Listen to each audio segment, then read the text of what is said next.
Acts of the Apostles, we never see deacons being set apart, called deacons. We read of, some people say the 7 men set apart to look after the feeding of the widows in Acts 6. Word deacons, I don't know. The word deacons is not used there, so I want to be very exact in Scripture. They were called to do a certain service. But the word deacon, it's one of these unfortunate words. Unfortunate, I mean words that were unfortunately not translated. Like I spoke about baptism. I really wish the Greek word baptizo were translated immersion everywhere. We'd never have had child baptism then.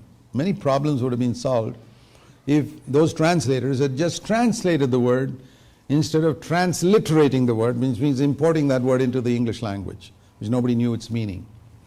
Now, deacons, that's not an English word. It's a Greek word, means diakonos. And it's a simple Greek word, means it's a servant.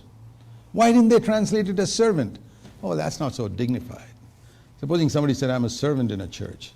You wouldn't respect him as much as he said, I'm a deacon in a church. That's the thing. So it's a word which means a servant. So I personally, in our churches, I've understood the deacons mentioned in 1 Timothy 3 are those who take responsibility for the practical aspects of a church, like finances, treasurer, and a lot of practical aspects. If you have a building, maintenance and things like that. Or we have brothers who, when we have conferences, we have a number of conferences and meetings, who take charge of the cooking and various aspects like that.